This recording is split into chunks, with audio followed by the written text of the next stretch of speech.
خلفائے راشدین عام طور پر تو ہم کہتے ہیں حضرت ابو بکر، حضرت عمر، حضرت عثمان، حضرت علی. میں نے اپنی ذاتی رائے، حقیر سی رائے عرض کی ہے، اس میں حضرت حسن کا دور بھی شامل ہونا چاہیے 6 مہینے کا. تب وہ 30 برس پورے ہوتے جو حدیث میں آیا ہے کہ خلافت جو ہے وہ 30 برس رہے گی، اس کے بعد ملوکیت شروع ہو جائے گی. تو ملوکیت کا پہلا قدم یہ تھا کہ حضرت معاویہ نے طاقت سے بزور خلافت حاصل کی. اس لیے ان کو خلیفہ راشد ہم نہیں کہتے. البتہ یہ ضرور ہے کہ ان کا دور بہت پرسکون دور تھا. البتہ جب 10 برس گزر گئے حضرت معاویہ کے دور حکومت کو، اب میں یہاں لفظ خلافت کی بجائے دور حکومت استعمال کر رہا ہوں، جو کہ خلافت راشدہ سے ذرا اس کا فرق واضح ہو جائے. تو اس وقت ایک اور صحابی، جلیل القدر صحابی مغیرہ ابن شعبہ رضی اللہ تعالی عنہ، وہ حضرت معاویہ کے پاس آئے اور انہوں نے یہ کہا کہ دیکھیے، اگر آپ نے اپنے بعد اپنا جانشین نامزد نہ کیا تو ہو سکتا ہے پھر فسادات پیدا ہو جائے، پھر مختلف لوگ خلافت کا دعویٰ لے کر کھڑے ہو جائیں، پھر خانہ جنگی ہو جائے. 5 برس کی خانہ جنگی میں 1 لاکھ سے زیادہ مسلمان شہید ہو چکے ہیں، قتل ہو چکے ہیں، ہلاک ہو چکے ہیں. اب دوبارہ وہی دور نہ آ جائے، لہذا آپ اپنا جانشین نامزد کر دیجئے. امیر معاویہ ریلیکٹنٹ تھے، لیکن انہوں نے دلائل دیے، دلائل مضبوط تھے. انہوں نے کہا کہ اب کبار صحابہ دنیا سے رخصت ہو چکے، وہ جماعت کہ جن کی تربیت اور تزکیہ، جن کی تعلیم حضور نے خود کی تھی اور ان کو اندر سے پاک کر دیا تھا، ان کی نیتیں بالکل پاک ہو چکی تھی، کوئی نفسانیت ان میں نہیں رہی تھی، وہ جماعت تو اکثر و بیشتر اب ختم ہو چکی، فوت پا چکے، وفات ہو چکی. لہذا اب جو ہے اکثر و بیشتر نو مسلم ہیں جو بعد کے فتوحات کے ذریعے سے اسلام لائے ہیں. لہذا ان کے اندر نہ وہ پختگی ہے، نہ ان کے اندر وہ تقویٰ ہے، نہ تدین ہے، نہ اصول پرستی ہے. اسلام کی پوری تعلیمات جو ہیں وہ ان کے وجود کے اندر، ان کے شعور کے اندر گہری اتری ہوئی نہیں ہے. لہذا اب صورتحال وہ نہیں رہ سکے گی جو حضرت ابو بکر یا حضرت عمر یا حضرت عثمان یا حضرت علی کے زمانے میں تھی. لہذا آپ نامزد کیجئے. یہ بھی بتا دوں کہ مغیرہ ابن شعبہ کون تھے رضی اللہ تعالیٰ عنہ.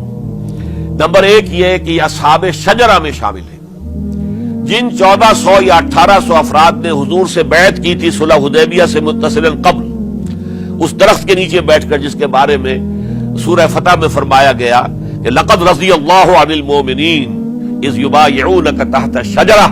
اللہ ان تمام اہل ایمان سے راضی ہو گیا جو ہے نبی صلی اللہ علیہ وسلم آپ کے دست مبارک پر بیعت کر رہے تھے اس درخت کے نیچے، ان میں سے موجود، ان میں یہ مغیرہ ابن شعبہ ہے.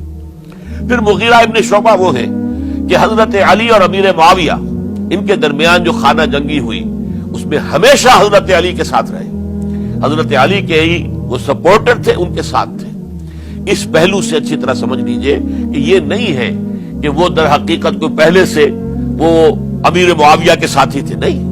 لیکن اب جو صورتحال وہ دیکھ رہے تھے، جہاں دیدہ انسان تھے، بہت بڑے سیاستدان تھے، جانتے تھے حالات کو، حالات کے نبض پر ان کا ہاتھ تھا. لہذا انہوں نے یہ مشورہ دیا اور پھر امیر معاویہ نے اس مشورے کو قبول کر لیا اور یزید کی ولی عہدی کا اعلان کر دیا. یہ بالکل مڈل ہے حضرت امیر معاویہ کے دور خلافت کا درمیان.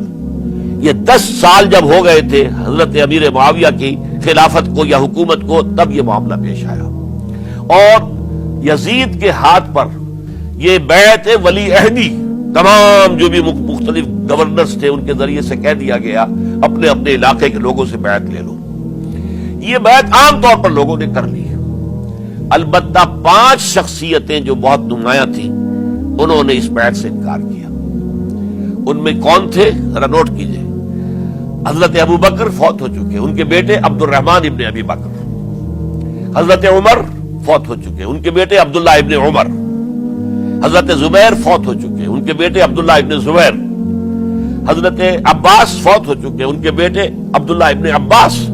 حضرت علی شہید ہو چکے، ان کے بیٹے حسین ابن علی رضی اللہ تعالی عنہم اجمعین. یہ 5 جو امت کے بہت بڑے 5 افراد کے گویا کے وہ چشم و چراغ تھے ان گھرانوں کے، انہوں نے انکار کیا.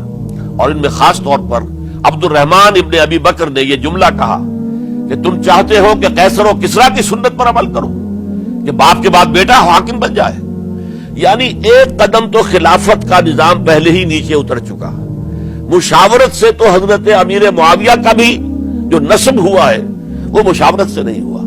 ایک درجے میں وہ جو اللہ تعالیٰ کے رسول نے عمارت بنائی تھی شاندار، اس خلافت کا جو سیاسی نظام تھا، اس میں ایک تو کڑی آ چکی زوال کی کہ ایک شخص نے طاقت کے ذریعے سے خلافت حاصل کر لی. اب اس کی اگلی کڑی لانا چاہتے ہو کہ کیسر و کسرا کے طریقے سے خاندان کے اندر، ایک قبیلے کے اندر یہ خلافت جو ہے یا حکومت جو ہے نسل بعد نسل، باپ کے بعد بیٹا اور بیٹے کے بعد پوتا، اس کو ہم کبھی گوارا نہیں کریں گے. حضرت امیر معاویہ بہت دانشمند انسان تھے. انہوں نے ان پانچوں حضرات پر کوئی تشدد نہیں کیا، کوئی جبر نہیں کیا، بلکہ رہنے دیا. ٹھیک ہے، یہ بیعت نہیں کر رہے، ابھی تو بیعت ولی عہدی ہے، کوئی حرج نہیں. لہذا کوئی جھگڑا، کوئی اس وجہ سے کوئی فساد، اس بنا پر کوئی جنگ نہیں ہوئی.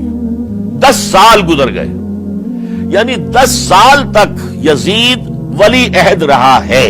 10 سال تک. اور اس سوائے ان 5 بڑی شخصیتوں کے جو پوری امت تھی، عوام الناس تھے، ان سب نے اسے قبول کیا. یہ صورتحال اب جب پیدا ہوئی جب حضرت امیر معاویہ کا انتقال ہو گیا، یہ سن 60 ہجری ہے. اب سوال پیدا ہوا کہ وہ ولی عہدی کی بیعت اب بیعت خلافت میں منتقل ہو جائے گی. لہذا پھر یہ ہوا کہ سب لوگوں سے، سب گورنروں کو لکھ دیا گیا تمام صوبوں کے اندر کہ اپنے اپنے لوگوں سے بیعت لے لو.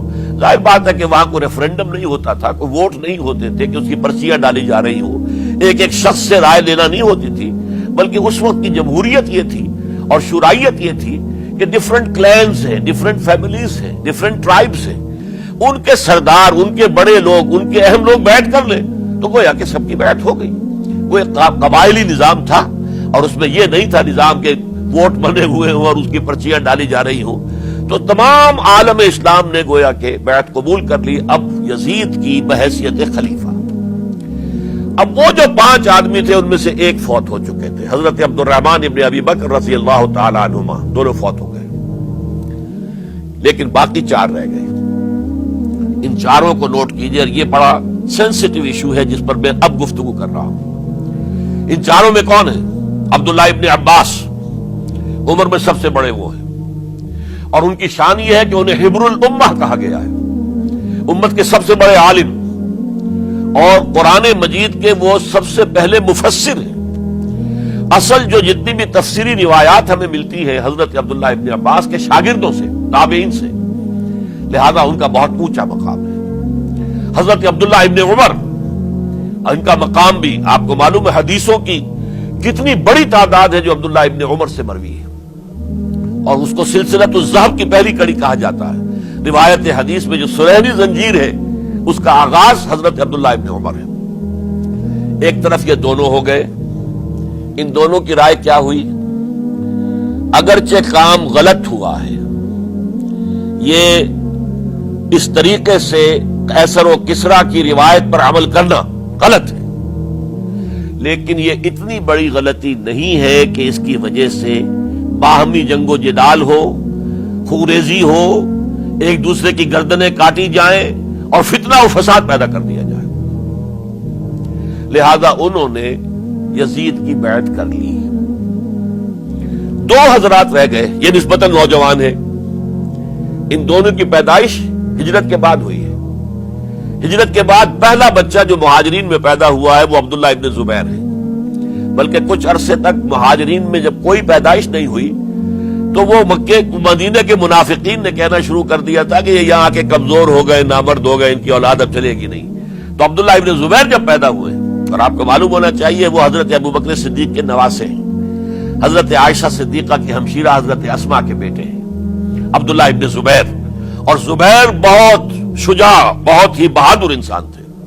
تو عبداللہ ابن زبیر کے اندر بھی وہی کیفیات تھی. انہوں نے کہا نہیں، اس غلطی کو ہم برداشت نہیں کریں گے. خورزی ہوتی ہے تو ہو، لیکن ہم اسلامی نظام کو نیچے اترتا ہوا نہیں دیکھ سکتے.